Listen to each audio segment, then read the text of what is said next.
Fellow tennis nerds, I hope all is well. Today we have something a little bit special to review and to talk about. Myself and Hendrik, we have tried a completely new racket line from Wilson. This is an RF. I'm not sure if it's replacing the autograph, but it's definitely a nice addition to the autograph. And we have tried 3 different models: 320 gram, which is closer to the RF97 autograph, 300 grams, which could suit quite a lot of players, and the 280 gram, which is the lightest one, and more for kind of juniors or players that prefer lighter rackets. So what did you think when you heard about these rackets and you saw the specs and you got them in the mail? I heard some gossip about the racket. Wilson has been really good in not telling anyone about this racket. But I had a shop that told me about this racket, and then I got information from Wilson about the racket. It's very secretive. I like secretive. They have done, I think, the best job so far. There are quite a few accounts that leak information, but here they managed to keep it, I think, as far as you can, secret. Right? Yep. And obviously released on Federer's birthday. It's an RF line. The RF logo is back in Federer's hands.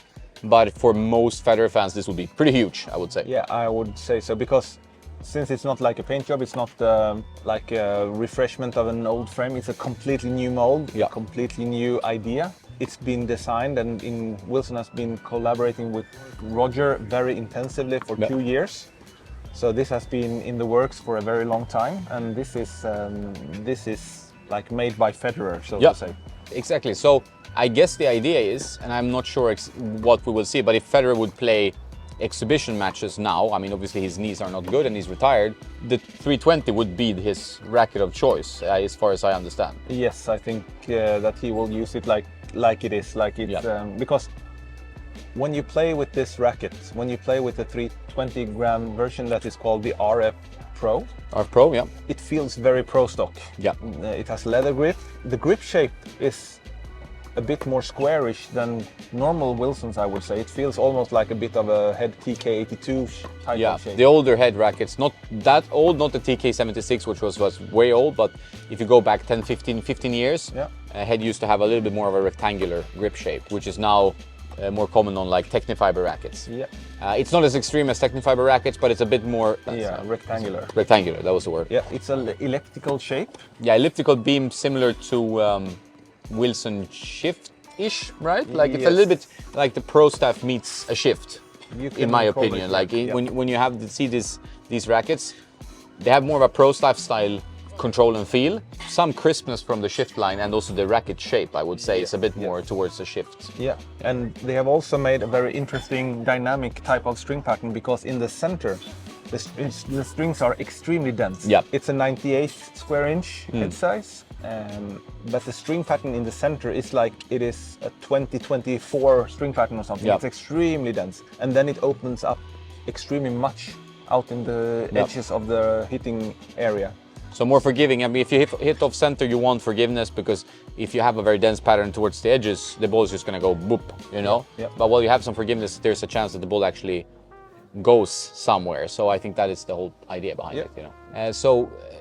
Interesting with the very dynamic string pattern. Still, it's a 98, so it's going to be relatively controlled. It is firm, so I've seen 68 stiffness. Something like that. Yeah. So it's going to give you some power, and it's definitely more stable than you'd think. But I wouldn't say it's like a very forgiving racket in terms of a huge sweet spot or anything like that. It is a control racket. It suits players that like to play like Federer, kind of, you know, that maybe preferred or really liked the autograph version or the Pro Staffs, but just want a tad more free power and easy swinging, because the Pro Staffs are heavy, you know, and quite difficult. Yeah. When we first tried the rackets, we had them freshly strung, 22 kilos with Laxilon Echo Spin. Yeah. And we first tried them indoors, and then it was a lukewarm response from both you and me. Only the 320 I felt had something nice to it, you know. The other ones felt like it was a little bit flimsy outside the sweet spot, you know. They were very difficult to use. Especially the 300. I think the 280, for being 280, is actually one of the better 280s I played, because it actually has some nice stability thanks to the stiffness. But the 300 felt like it was in between and had a bit of a mixed identity. You couldn't quite understand who is this for, because it was tricky to play. And when I got the shots a little bit outside, I felt like, okay, I was punished immediately, you know? Yeah. But then the string was losing some tension. Yeah.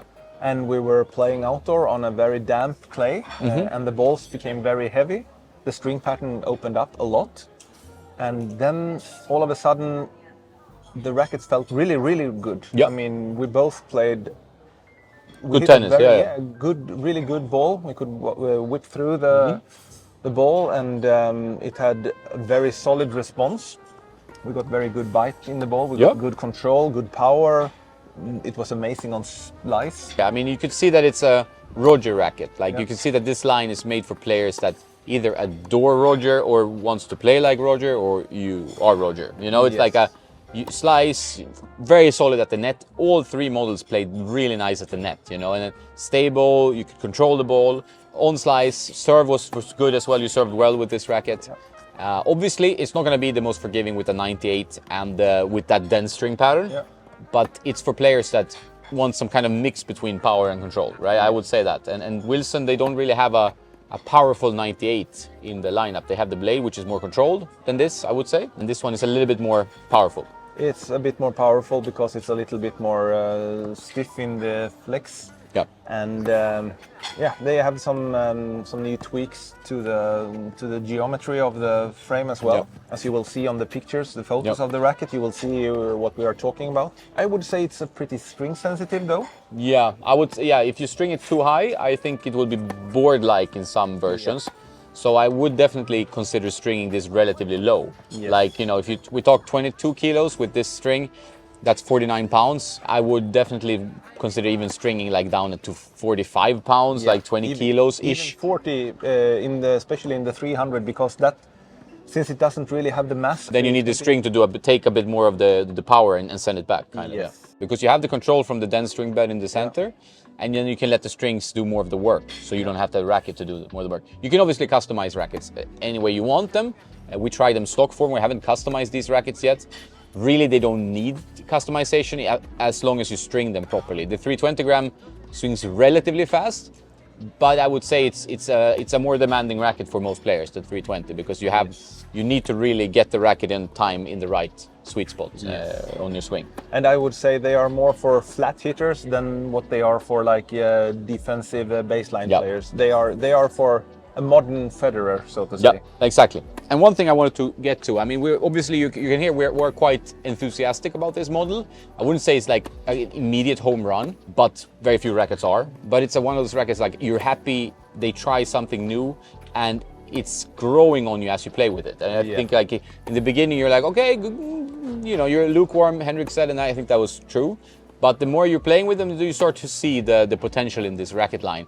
I like that Wilson tries something. Shift, okay, maybe wasn't a stellar release, but it was new and different.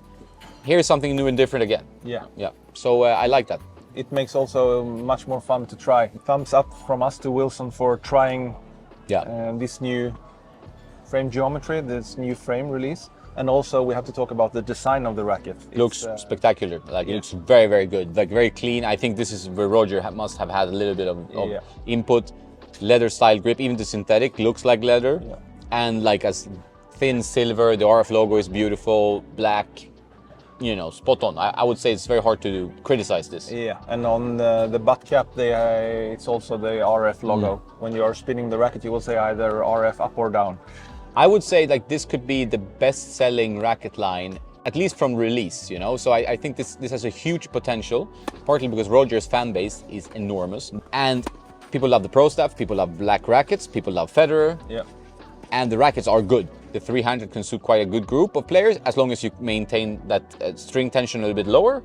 And the 320 is still easier to use than the pro stuff RF97 and gives you that solid feel, So it's not quite as solid as the RF97, which is kind of foam filled and really like a tank, but you can whip it better. And I think that is something that will really impress some players. So I'm excited to see how big this launch is for Wilson. I think it will be a big one for them. I think so too, and I think it will also be a couple of pro players that will actually use this racket. Yeah. Because it feels, especially the RF Pro, the 320 gram version, it feels pro stock. It feels like a ready customized racket. Yeah. It's extremely solid.